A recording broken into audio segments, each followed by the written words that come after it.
हवा से बात करता हुआ।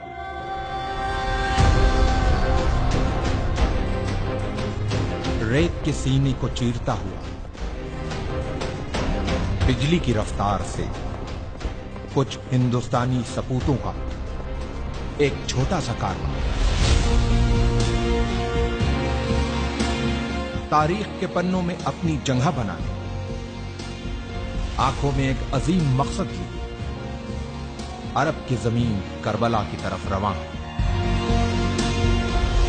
हल मिन नासिरिन यंसुरना। नबी मोहम्मद साहब के नवासे इमाम हुसैन ने जब करबला में इंसानियत से यह सवाल किया, है कोई जो मेरी मदद को आए? इतिहास ने देखा कि इंसानियत से किए गए इस सवाल के जवाब में इमाम की मदद के लिए अपने घरों से जो हक परस्त निकले, वो रसूल का कलमा पढ़ने वाले मुसलमानों के साथ साथ कांधे पे जनेऊ डाले, माथे पे तिलक लगाए कुछ हिंदुस्तानी ब्राह्मण भी थे। ये वही वीर सपूत हैं जो मदद की शक्ल में हिंदू और मुसलमानों के बीच प्रेम की एक सुनहरी इबारत लिखने करबला जा रहे हैं।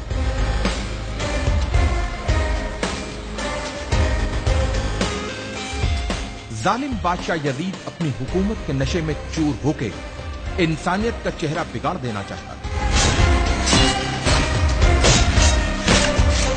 लेकिन उसे यह पता था कि जब तक नबी मोहम्मद साहब के नवासे इमाम हुसैन जिंदा हैं, तब तक वो अपनी मर्जी की नहीं कर सकता। उसके इसी डर ने इमाम हुसैन को उनके परिवार के साथ करबला में घेर के उनसे अपनी हुकूमत के सामने सर झुकाने को कहा। जियो और जीने दो की जिंदा मिसाल पेश करते हुए इमाम हुसैन ने यजीद के सामने एक पेशकश रखी कि अगर तुमको मुझसे कोई खतरा हो तो मुझे रास्ता दे दो ताकि मैं हिंदुस्तान चला जाऊं।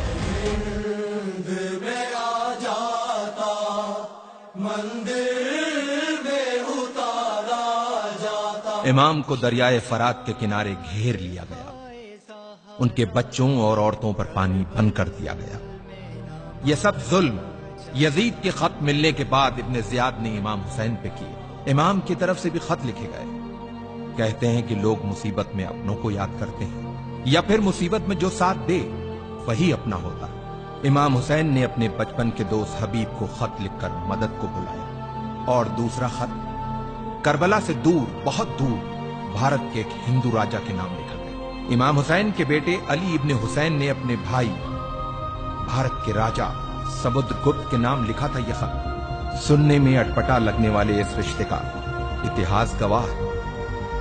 लगभग 1400 साल पहले की बात है। ईरान के बादशाह जो पारसी मजहब से थे, उनके दो बेटियां थी, मेहरबानो और शहरबानो। मेहरबानों का विवाह भारत के राजा चंद्रगुप्त से हुआ और रानी का नाम मेहरबानों से बदलकर चंद्रलेखा रखा गया। और कुछ वर्षों बाद चंद्रलेखा की छोटी बहन शहरबानो की शादी इमाम हुसैन से हुई। चंद्रलेखा और चंद्रगुप्त के बेटे समुद्रगुप्त उस समय राजा थे जब उन्हें अपने मौसेरे भाई अली इब्ने हुसैन का पत्र मिला।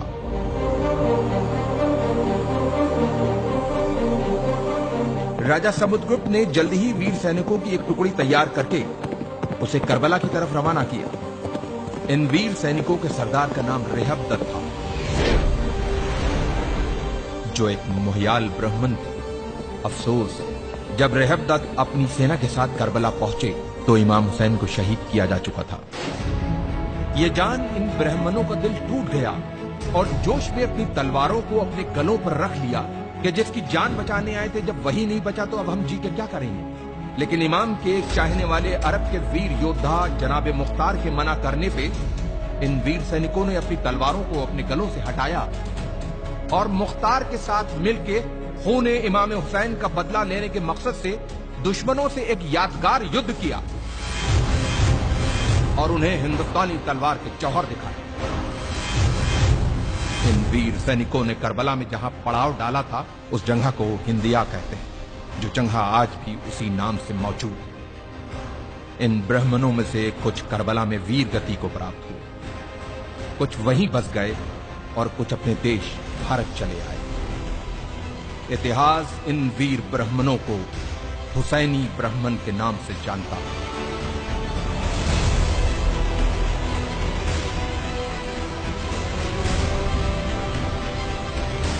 तारीख के पन्नों में दबी हिंदुस्तान और इराक की इस महान कहानी को हमारे लाखों सलाम।